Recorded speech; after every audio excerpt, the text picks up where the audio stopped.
तो ये कहानी शुरू होती है एक मोन्टाज से, जहां हमें स्पाइडरमैन नो वे होम के इवेंट्स के बाद से लेकर अब तक पीटर पार्कर के साथ क्या क्या हुआ वो बताया जाता है। और इन 4 सालों में पीटर न्यूयॉर्क सिटी की पुलिस डिटेक्टिव कैप्टन जीन डिवोल्फ के साथ मिलकर सिटी में हो रहे क्राइम को रोकता है। यहीं पर हमें वो मोन्टाज भी दिखाया जाता है जहाँ पर पीटर स्ट्रीट लेवल विलन से भी लड़ा, जैसे की बूमरैंग, रैमरॉड, टैरेंटुला और दी हैंड। यस, वो दी हैंड से भी लड़ चुका होता है और अब दी हैंड के निंजास को DOTC के डायरेक्टर बिल मेट्सिगर ने उसके पास रख लिया है और वो उन्हीं के लिए काम करते हैं। और फिर हमें पीटर प्रेजेंट टाइम में दिखाया जाता है, वो उसके फ्लैट में होता है और अब उसने खुद का AI भी डेवलप कर लिया है जिसका नाम होता है ईवी। यहाँ वो उसके वेब शूटर्स को टेस्ट कर रहा होता है। जैसे ही वो उसके वेब शूट करता है, वो खुद से और ईवी से कहता है कि कई दिनों से उसके वेब्स एकदम सटीक निशाने पर नहीं लग रहे। और हमें एक सीन के जरिए दिखाया जाता है कि पीटर जब स्पाइडरमैन बनकर फाइट्स वगैरह करके उसके फ्लैट्स पर वापस आता है तो उसे हर कभी सर दर्द होने लगता था और उसे सप्रेस करने के लिए वो सर दर्द की दवाई भी ले लेता था। इसके बाद अगले दिन वो एक कन्वीनियंट स्टोर में जाता है उसके घर के लिए कुछ सामान लेने के लिए, जहाँ वो कैप्टन डिवोल्फ से फोन पर बात भी कर रहा होता है। कैप्टन डिवोल्फ उससे कहती है कि उसका सर दर्द अब ठीक हो गया है क्या, और उसे खुद के शरीर और पर्सनल लाइफ की केयर करने की भी सलाह देती है। पीटर इस बात को इग्नोर करके कहता है कि हाँ, उसके साथ सब कुछ ठीक चल रहा है। लेकिन तभी उसके फोन में नोटिफिकेशन आता है जिसमें लिखा होता है कि एक बेकाबू इंसान ने एक आर्मी टैंक हाईजैक किया हुआ है और वो न्यूयॉर्क की सड़कों पर तबाही मचाते हुए DOTC की तरफ जा रहा है। DOTC यानी कि department of damage control. Basically Peter ने न्यूयॉर्क के सारे कैमरास हैक कर रखे हैं और कैप्टन डिवोल्फ की मदद से सिटी में हो रहे सारे क्राइम्स की खबर उसके फोन पर ही मिल जाती है। ये देखते ही पीटर तुरंत उसका सूट पहनकर टैंक की लोकेशन पर पहुंच जाता है। वो लोगों को बचाते हुए उसे रोकने की पूरी कोशिश करता है, लेकिन आखिरी में वो टैंक DOTC की दीवार तोड़कर अंदर घुस ही जाता है। पीटर जब उस टैंक का ढक्कन खोलता है तो उसमें एक बूढ़ी महिला होती है जो उस टैंक को चला रही थी। पीटर को कुछ तो सस्पिशियस लगता है और फिर वो देखता है कि उस महिला को जो चीज कंट्रोल कर रही थी वो एक एक करके वहाँ मौजूद दूसरे लोगों में भी जा रही होती है और उन्हें कंट्रोल कर रही होती है। इसी बीच हमें स्कॉर्पियन दिखाया जाता है जिसे DOTC के ऑफिसर्स DOTC से एक हेलीकॉप्टर के जरिए किसी दूसरे प्रिजन में ले जा रहे होते हैं। लेकिन तभी जो ऑफिसर स्कॉर्पियन को ले जा रहा था वो मिस्टीरियस बीइंग उसको भी कंट्रोल में ले लेती है और उस ऑफिसर से बुलवाती है कि अब हमें स्कॉर्पियन को प्रिजन नहीं ले जाना। तभी वहाँ स्पाइडरमैन पहुंच जाता है। वो ये सब होते हुए देख रहा होता है और समझने की कोशिश कर रहा होता है कि इन लोगों को कौन कंट्रोल कर रहा है। वो मिस्टीरियस बीइंग उस ऑफिसर के जरिए स्पाइडरमैन से बात भी करती है और तो और वो स्पाइडरमैन के भी दिमाग में झांकने की कोशिश करती है, जहाँ हमें 2017 का पीटर पार्कर दिखाया जाता है। वो उसके सूट में उसके कमरे में बैठा हुआ होता है और आंट में वहाँ पर आती है उससे बात करने के लिए, लेकिन वो बीइंग उसकी मेमोरी को पूरी तरह से एक्सेस नहीं कर पाती क्योंकि पीटर कोई नॉर्मल इंसान नहीं है और उसे उसके ब्रेन को कंट्रोल करने में दिक्कत होती है। वापस वो बीइंग DOTC के ऑफिसर में जाती है और स्पाइडरमैन से कहती है कि वो उस टैंक में एक चीज देखना तो भूल ही गया, एक बॉम्ब। और तभी एक जोरदार ब्लास्ट होता है और इस ब्लास्ट की आड़ में स्कॉर्पियन वहाँ से एस्केप कर लेता है। इसके बाद वहाँ कैप्टन डिवोल्फ आती हैं और स्पाइडरमैन और वो दोनों डिस्कस करते हैं कि उन्हें स्कॉर्पियन की लोकेशन जल्द से जल्द ढूंढनी पड़ेगी। इस इंसिडेंट के बाद पीटर सोचता है कि इस मिस्ट्री का हल शायद एक इंसान के पास होगा, येलेना बेलोवा। इसलिए वो उसके पास जाता है क्योंकि उसे लगता है कि ये माइंड कंट्रोल शायद कोई इस तरह से कर रहा होगा जैसे येलेना का किया गया था रेड रूम में। लेकिन येलेना कहती है कि ऐसा कुछ नहीं है और वो पीटर को कुछ क्लूज देती है। वो कहती है कि पिछले 1 महीने से किसी ने DOTC के रिस्ट्रिक्टेड सर्वर्स को एक्सेस करने की कोशिश की थी और इस एक्सेस में हर बार सिर्फ एक ही चीज को सर्च किया गया था, VMAX। पीटर पूछता है कि ये VMAX क्या चीज है। येलेना कहती है कि उसे क्या पता, ये तो वो खुद ही पता कर ले। जिसके बाद पीटर DOTC जाने का फैसला करता है। वो वहाँ पर बिल मेट्सिगर से मिलता है। वो उससे इस मिस्टीरियस बीइंग के बारे में पूछता है। बिल उसे बताता है कि ये माइंड और बॉडी कंट्रोलिंग बीइंग एक बहुत बड़ा थ्रेट है और DOTC को स्पाइडरमैन की मदद चाहिए होगी इस बीइंग को पकड़ने में, क्योंकि स्पाइडरमैन होने की वजह से पीटर के ऊपर जीन की पावर्स का असर मुश्किल से होता है। पीटर इस काम को करने के लिए तैयार हो जाता है और वो बिल की बातों का यकीन कर लेता है। जिसके बाद वो बिल से पूछता है कि क्या वो VMAX के बारे में कुछ जानता है। बिल कहता है नहीं। फिर अगले दिन पीटर एक कैफे में बैठा होता है और वहाँ पर आता है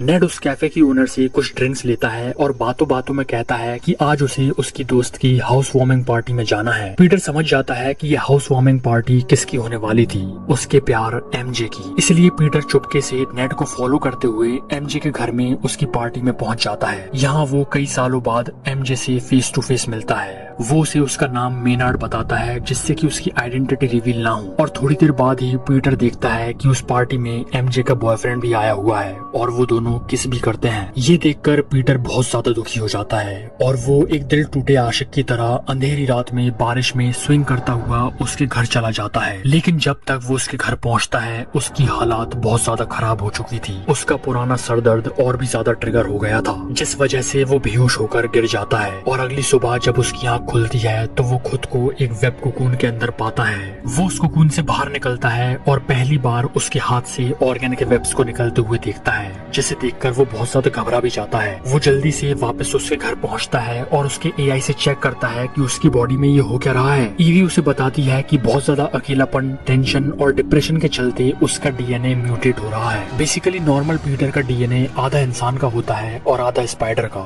लेकिन अब पीटर का डीएनए फ्लक्चुएट कर रहा है, जहाँ उसका स्पाइडर डीएनए बहुत ज्यादा बढ़ जाता है, जिस वजह से उसकी स्ट्रेंथ बहुत ज्यादा बढ़ जाती है और उसे ऑर्गेनिक वेब्स भी मिल जाते हैं। इसके बाद पीटर इन ऑर्गेनिक वेब्स का यूज टू होने की कोशिश करता है, लेकिन इससे पहले वो यूज टू होता उसे उसके फोन में स्कॉर्पियन की लोकेशन मिल जाती है, जिस वजह से उसे वहाँ इसी अनकंट्रोल्ड हालात में जाना पड़ता है। वो टकराता हुआ, ठोकर खाता हुआ जैसे तैसे स्कॉर्पियन की लोकेशन पर पहुंच जाता है, लेकिन वो उससे ढंग से लड़ नहीं पाता क्योंकि उसे ऑर्गेनिक वेब्स यूज करना ढंग से नहीं आ रहे थे। और फिर उसके अंदर स्पाइडर डीएनए की मात्रा बहुत ज्यादा बढ़ने लगती है। उसकी आंखें काली हो जाती हैं और फिर वो स्कॉर्पियन को बहुत ही भयंकर तरीके से पेलता है। और फिर स्कॉर्पियन की पिटाई करने के बाद पीटर को जब वापस से होश आता है तो उसे पता चलता है कि ये सब स्कॉर्पियन खुद कर ही नहीं रहा था, बल्कि वही मिस्टीरियस बीइंग उसको कंट्रोल कर रही थी। पीटर जब खुद की ये हालत देखता है तो वो डिसाइड करता है कि उसे इस म्यूटेशन को रोकने का कुछ न कुछ हल तो निकालना पड़ेगा। और तभी उसको याद आता है ब्रूस बैनर। वो एम्पायर स्टेट यूनिवर्सिटी जाता है जहाँ पर बैनर फिजिक्स के प्रोफेसर होते हैं। पीटर बैनर को उसका नाम नेड लीड्स बताता है, अगेन आइडेंटिटी छुपाने के लिए। और वो बैनर से उसकी इनहिबिटर डिवाइस के बारे में पूछता है कि उन्होंने इसे कैसे डेवलप किया। बैनर से सलाह लेने के बाद पीटर डिसाइड करता है कि अब वो खुद का एक यूनिवर्सल इनहिबिटर चिप बनाएगा, जो कि किसी भी बीइंग पर जिसका डीएनए अनकंट्रोलेबली म्यूटेट कर रहा है उस पर यूज कर सकते हैं। और पीटर ये चिप बहुत ही जल्दी डेवलप कर भी लेता है, लेकिन इस चिप में अभी एक प्रॉब्लम थी। ये चिप थोड़ी देर चलने के बाद हीट होकर डिस्ट्रॉय हो जाती थी, जिससे वापस से उसका डीएनए म्यूटेट करने लगता था। और इसके बाद हमें वो मिस्टीरियस बीइंग दिखाया जाता है जो कि लोगों को कंट्रोल कर रही थी। यस, ये होती है जीन ग्रे। जीन ग्रे बेसिकली डीओडीसी में वीमैक्स का पता लगाना चाह रही थी और यही हमें उसकी बैक स्टोरी दिखाई जाती है।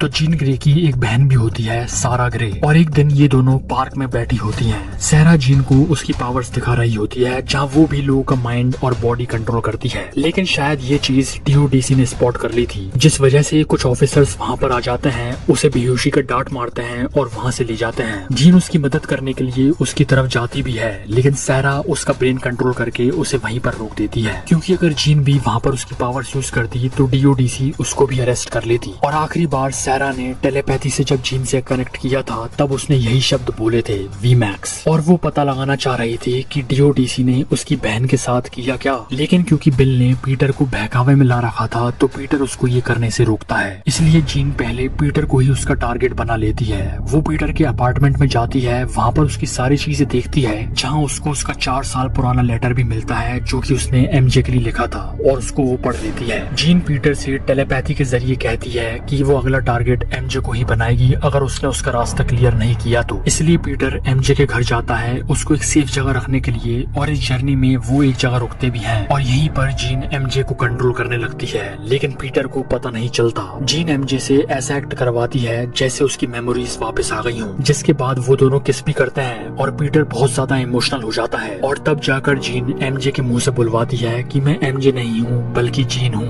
पीटर ये इमोशनल धक्का सह नहीं पाता और वो म्यूटेट करने लगता है। वो गुस्से में एमजे को उसके गले से पकड़ लेता है और तभी जीन एमजे को नीचे भी गिरा देती है। पीटर को तुरंत होश आता है और वो एमजे को बचा लेता है, जिसके बाद जीन वहाँ पर कार में आती है। वो पीटर को फाइनल वार्निंग देती है कि वो उसके रास्ते में ना आए, लेकिन ऑब्वियसली पीटर कहाँ मानने वाला था। सबसे पहले तो वो एमजे को एक सेफ जगह छोड़ने का फैसला करता है। वो उसे फ्रैंक यानी कि पनिशर के शिप पर ले जाता है। यहीं पर पीटर और एमजे काफी बातें भी करते हैं और पीटर उसको उसका प्लान बताता है जीन को रोकने का। वो कहता है कि उसे जीन पर ये यूनिवर्सल इनहिबिटर चिप लगानी होगी, जिससे जीन का म्यूटेशन लेवल गिर जाएगा और वो उसकी पावर्स को यूज नहीं कर पाएगी। बस वो कहता है कि फिलहाल इस शिप में एक दिक्कत है, ये थोड़ी देर बाद गर्म होकर डिस्ट्रॉय हो जाती है। एमजे पीटर को हेल्प ऑफर करती है है और कहती है कि उसके मास्क के लेंस के रेडिएशन की वजह से ये चिप गर्म हो रही है, जिसके बाद वो दोनों इस चिप को फिक्स भी कर लेते हैं। और अब वो जीन की लोकेशन पर जाता है। जीन DODC की एक बिल्डिंग में होती है जहाँ पर DODC का एक इम्पोर्टेंट वॉल्ट होता है। उसे लगता है कि शायद वहाँ उसे VMAX का कुछ क्लू मिल जाएगा और अब की बार वो ब्रूस बैनर यानी कि हल्क का यूज करती है वॉल्ट को एक्सेस करने के लिए। लेकिन तभी वहाँ पर स्पाइडरमैन पहुंच जाता है और उसका सामना सीधे जीन ग्रे से होता है। वो कहता है कि अब वो उसको नहीं रोक पाएगी। स्पाइडरमैन वो इनहिबिटर चिप लेकर जीन की तरफ बढ़ता है, लेकिन चिप लगाने से पहले ही जीन माइंड कंट्रोल हल्क को स्पाइडरमैन पर अनलीश कर देती है और उन दोनों में भयंकर फाइट होने लगती है। दूसरी तरफ MJ पनिशर से कहती है कि वो भी स्पाइडरमैन की मदद करने के लिए जाए, इसलिए पनिशर भी वहाँ पर पहुँच जाता है। स्पाइडरमैन और हल्के की लड़ाई की आड़ में जीन पनिशर का माइंड कंट्रोल करने लगती है और वो उसी का यूज करती है वॉल्ट को खुलवाने में, और वो वॉल्ट को खोलने में कामयाब भी होती है। लेकिन वहाँ बैठा होता है बिल मेट्ज़गर और जीन अब उसका भी माइंड कंट्रोल करने लगती है। और जैसे तैसे जब हल्क शांत होता है, स्पाइडरमैन तुरंत वहाँ पर आता है और इनहिबिटर चिप जीन पर लगा देता है, जिससे उसकी पावर्स 0 हो जाती हैं। और तभी बिल जीन को एक डार्ट मारकर बेहोश कर देता है। बेहोशी की हालत में जीन ग्रे स्पाइडरमैन से एक नाम बोलती है, सारा। और इस पॉइंट पर पीटर को कुछ महसूस होता है। उसे लगता है कि शायद जीन इनोसेंट हो सकती है और अब उसे पता लगाना था कि सारा है कौन। पीटर बिल से पूछता है कि जीन जब उसका माइंड कंट्रोल कर रही थी तब उसके दिमाग में उसने क्या एक्सेस किया। वहाँ बिल झूठ बोल देता है कि जीन उसके दिमाग में सारा नाम की लड़की को सर्च कर रही थी। और इसके बाद बिल जीन को DODC प्रिजन में ले जाता है। पीटर वापस पनिशर की शिप पर जाता है MJ को देखने के लिए, और जब तक वो वहाँ पर पहुँचता है MJ ने पीटर का 4 साल पुराना लेटर पढ़ लिया होता है। वो पीटर से बहुत ज्यादा नाराज होती है कि उसने ये सब उसे पहले क्यों नहीं बताया, और सेम टाइम पर वो उससे ये भी कहती है कि वो पीटर से कोई भी कनेक्शन फील नहीं करती, ना तो उसे प्यार करती है। लेकिन वो उससे ये तो कहती है कि उसे इतना तो हक है ही कि पीटर पार्कर आखिरकार है कौन। तब पीटर उसका मास्क उतारता है और MJ को उसकी आइडेंटिटी रिवील करता है, जिसके बाद वो पीटर से कहती है कि वो प्लीज उसे उसके घर पर छोड़ दे। पीटर MJ को जब उसके घर पर ड्रॉप करता है तो वो उसे इनवाइट करती है कि वो अंदर आए और चाहे तो नेट से भी मिल ले। पीटर तैयार हो जाता है, वो उसके फुल सूट में होता है जिससे नेट को उसकी आइडेंटिटी रिवील ना हो। यहाँ पीटर MJ को बताता है कि जब जीन ग्रे ने उसे कंट्रोल कर रखा था तब उसने उसे किस भी किया था, और इस चीज के लिए वो उसे सॉरी बोलता है क्योंकि उसे पता नहीं था कि उस समय जीन उसको कंट्रोल कर रही थी। MJ कहती है कि कोई बात नहीं, लेकिन वो ये भी कहती है कि उसको तो बिल्कुल भी याद नहीं है जब जीन ने उसको कंट्रोल किया था तो उसके साथ क्या क्या हुआ। ये सुन के पीटर सोचता है कि जीन ने जब स्कॉर्पियन को कंट्रोल किया था तब स्कॉर्पियन को भी कुछ भी याद नहीं था, और यहाँ पर MJ भी कह रही है कि उसे भी कुछ भी याद नहीं आ रहा। तो फिर बिल मेट्ज़गर को कैसे याद था कि जीन ने उसका ब्रेन एक्सेस किया था और सारा नाम की लड़की का नाम सर्च किया था।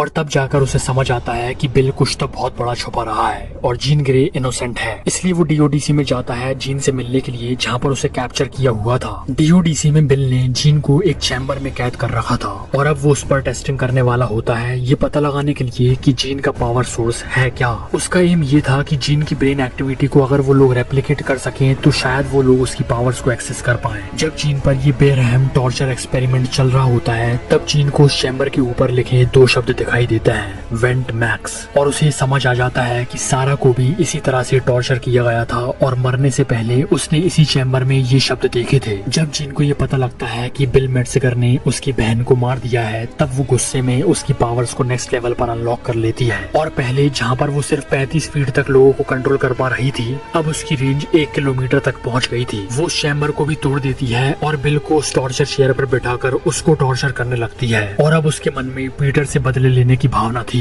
क्योंकि उसी ने जीन को यहाँ पर कैप्चर करवाया था। वो दी हैंड को कंट्रोल करने लगती है और पीटर पर उनसे अटैक करवा देती है। दी हैंड उसके दोनों वेब शूटर्स तोड़ देते हैं और उसका पीट पीट कर बुरा हाल कर देते हैं, और जीन पीटर को एक भी मौका नहीं देती उस तक आने का जिससे कि पीटर उसको कुछ तो बता पाए। पीटर की हालात अब बहुत ज्यादा बुरी हो चुकी थी, उसके दोनों वेब शूटर्स टूट चुके थे और तब जाकर वो उसकी इनहिबिटर चिप लगाता है जिससे कि उसका स्पाइडर DNA बहुत ज्यादा बढ़ जाता है। उसकी आंखें काली हो चुकी थी, लेकिन अब की बार उसकी आंखें काली होने के बाद वो नॉर्मल भी हो जाती हैं, यानी कि पीटर फाइनली उसके इस म्यूटेशन को कंट्रोल कर पाता है, जिसके बाद वो उसके ऑर्गेनिक वेब्स का यूज करके दी हैंड के निंजास को कैप्चर कर लेता है और वो गेट को तोड़कर सीधे जीन और मेट्ज़गर के रूम में पहुंच जाता है। अब क्योंकि जीन की पावर्स और भी ज्यादा पावरफुल हो चुकी थी तो वो फाइनली पीटर की मेमोरी को एक्सेस कर सकती थी, जो कि पहले वो नहीं कर पाई थी। यहाँ आंट में पीटर पार्कर के पास आकर बैठती है और उसे यही चीज समझा रही होती है कि वो बहुत ज्यादा अलग है, जिस वजह से दुनिया उसे अलग तरह से ट्रीट करेगी और उसे उसके जीवन में बहुत ज्यादा दुख महसूस करने पड़ेंगे। जीन इस मेमोरी में खुद को पीटर की जगह रखकर देख रही होती है और आंट में की स्पीच सुनकर वो बहुत ज्यादा इमोशनल हो जाती है। उसे तब जाकर पीटर के बारे में रियलाइज होता है कि जीन ने जो दुख अभी एक्सपीरियंस किया है पीटर वो कई सालों से एक्सपीरियंस कर रहा है। और फाइनली पीटर और जीन एक दूसरे के दुश्मन की जगह दोस्त बन जाते हैं। लेकिन इसी बीच पनिशर दूर से स्नाइपर गन से जीन को मारने का सोचता है, क्योंकि उसे तो यही लग रहा था कि जीन विलन ही है। और जब पनिशर शूट करता है तब पीटर का स्पाइडर सेंस ट्रिगर होता है। वो स्नाइपर शॉट को सेंस कर लेता है और जीन के सामने आ जाता है और स्नाइपर की गोली पीटर को जाकर लग जाती है। पीटर अब बस मरने ही वाला था, लेकिन तब जीन ग्रे उसकी पावर्स का यूज करके उसे जिंदा रखती है। जिसके बाद पनिशर वहाँ आता है और उसका मास्क पहनाकर उसे हॉस्पिटल ले जाता है। पीटर को सिर्फ एक दिन लगता है ठीक होने में और यहीं पर मूवी एंड होती है। इसके बाद हमें स्पाइडर ट्रैकर का एक पोस्ट क्रेडिट सीन दिखाया जाता है जहाँ पर स्पाइडरमैन अर्थ से गायब हो चुका है और वो इसकी लोकेशन आउटर स्पेस में कहीं पर दिखा रहा होता है। इस पोस्ट क्रेडिट सीन का मैंने बहुत ही ज्यादा डीपली ब्रेक डाउन किया हुआ है, इस वीडियो में टैप करके जरूर देख लेना। और आई होप कि आपको ये स्पाइडरमैन ब्रांड न्यू डे की पूरी स्टोरी का एक्सप्लेनेशन अच्छा जरूर लगा होगा, इसलिए वीडियो को लाइक जरूर कर देना, चैनल को सब्सक्राइब करके बेल आइकन भी दबा लेना। और तब तक के लिए